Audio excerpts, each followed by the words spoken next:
Se o cidadão comum se perguntar o que é a teia do lítio, como é que tu respondes a essa pergunta? Tentar resumir de uma forma simples para que todos entendam.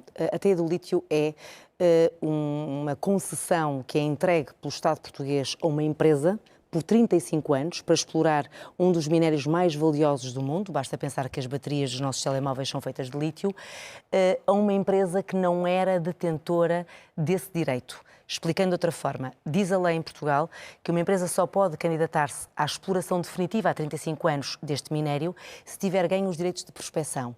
A empresa não era a mesma. Porquê? Porque os sócios zangaram-se.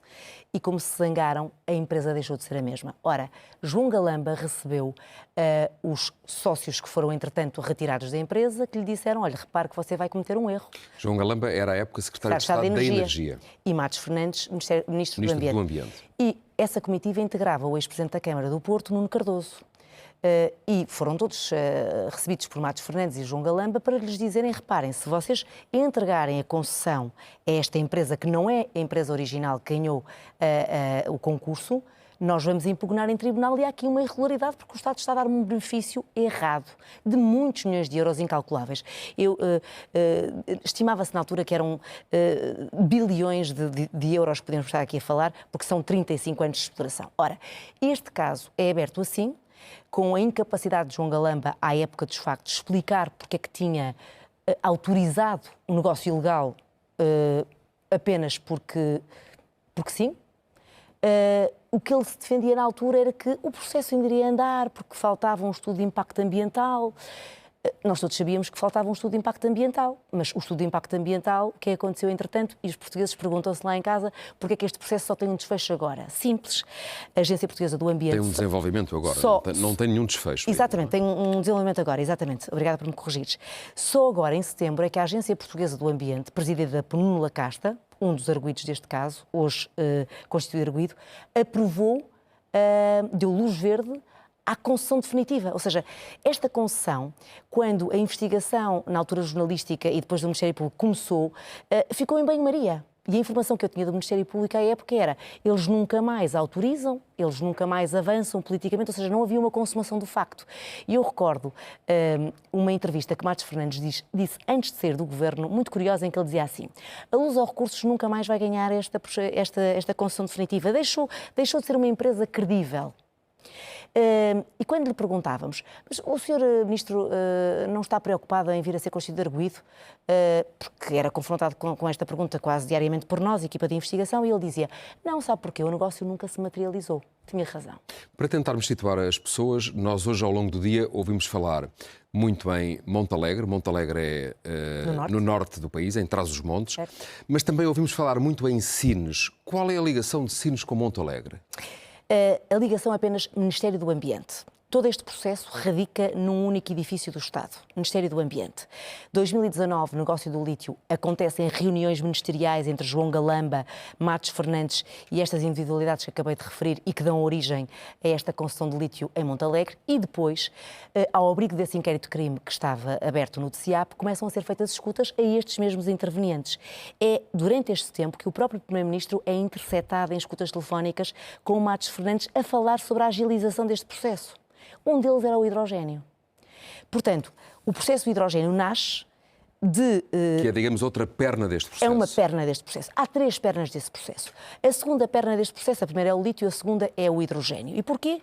Porque se suspeitava à época que Matos Fernandes estava a favorecer um consórcio Galp, EDP e Martifer em prejuízo de um empresário holandês, Mark Rester, que tinha tido uma ideia original de construir um cluster entre os Países Baixos e Portugal para a produção de energia verde, hidrogénio, em Portugal, e depois transportá-lo até aos Países Baixos. Isto estava direito a fundos milionários da Europa. Esse projeto acabou por morrer. E, portanto, daqui não houve desenvolvimento. Mas os procuradores perceberam que havia algo de estranho a passar-se no Ministério Público, aliás, no Ministério do Ambiente naquela época, e que os protagonistas eram sempre os mesmos. E chegaram então ao episódio, porque Vítor Scária, esqueci-me de dizer isto, Vítor Scária já era um dos personagens que entrava na história do hidrogênio. Porquê?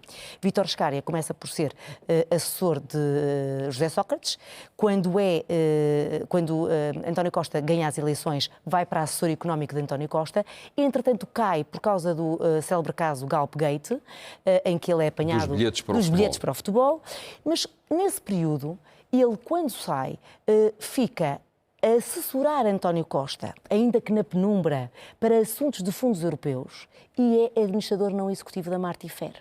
Empresa esta que entra no consórcio que, alegadamente, Matos Fernandes e Galamba queriam beneficiar do hidrogênio em prejuízo de Mark Rester. Portanto, Vítor Scária entra nesta história nesta altura com o hidrogênio e, a partir daí, fica sob escuta. E quando Vítor Scária fica sob escuta, o Ministério Público chega à outra e à última perna deste processo, que eu diria que é a perna mais importante, porque é a única que explica os 5 detidos de hoje. Esta perna chama-se Projeto de Construção de um Data Center desenvolvido na Zona Industrial e Logística de Sines pela sociedade Start Campus. Que sociedade é esta? É a sociedade que tem como empresários Afonso Salema e Rui Oliveira Neves, ambos detidos, e Diogo Lacerda Machado como consultor. Vítor Scária é a ponte que liga todas estas pessoas a António Costa. E daí haver no comunicado do DCAP de hoje a menção de que os vários suspeitos deste caso teriam referido por diversas vezes o nome do Primeiro-Ministro como facilitador deste negócio. Não sabemos hoje, Nuno, se isto é verdade, se é mentira, a presunção de inocência é devida a todos, mas há uma coisa que nós sabemos. Este projeto Data Center da empresa Start Campus foi legalizada, licenciada pelo último detido desta lista, Nuno Mascarenhas, Presidente da Câmara de Sines. E foi ele que esteve ao lado de António Costa no dia 1 de junho de 2021, em que António Costa, com muita pompa e circunstância, inaugurou este projeto e disse esta frase: já se instalou em Sines o maior data center e portal de conhecimento do sul de toda a Europa. Na altura, eu recordo-me de ter visto esta cerimónia e ter fixado o meu olhar em Diogo Lacerda Machado, porque me recordava do episódio do hidrogênio. E indagava-me como é que alguém tão próximo de António Costa, melhor amigo de António Costa, pertencente ao Grupo de Macau, grupo de resto tem acompanhado António Costa sempre em todos os governos, tinha passado da TAP e agora já era consultor da Start Campus. Este negócio envolve 3,5 milhões de euros.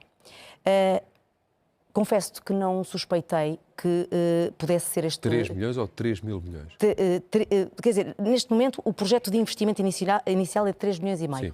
Não quer dizer que isto é o investimento inicial, não sei qual é que é o projetado até ao final. De qualquer das formas, eu nunca me passou pela cabeça, devo confessar-te, que fosse este o processo, a última perna que desse origem à queda do Primeiro-Ministro. Pensei que a parte do lítio e do hidrogênio teriam sortido mais efeitos. E isto digo-te porquê? Porque quando vi a autorização da APA, a luz verde ao negócio do lítio, pensei, bem, agora é que isto vai avançar. Porque, efetivamente, se nós olharmos, o que o Ministério Público fez hoje foi constituir Galamba como arguido, Nuno Lacasta apresenta a APA como arguido. Galamba como arguido, mas Matos Fernandes não. Exatamente, ou seja... Matos Fernandes, que era Ministro do Ambiente e que não concretizou o negócio, não é arguido, só foi alvo de buscas. João Galamba, que era Secretário de Estado da Energia e que concretizou o negócio, é arguido. Lacasta, que dá a última luz verde, é arguido. Mas nenhum deles está detido. O que é que isto, do ponto de vista penal, deverá significar? Que o Ministério Público tem aqui uma teia de influências muito bem desenhada, que envolve todos estes protagonistas, desde o lítio, passando pelo hidrogênio, até ao data center, mas é no data center que conseguiram unir as pontas. E por isso, e só por isso, é que nós temos esta lista de detidos.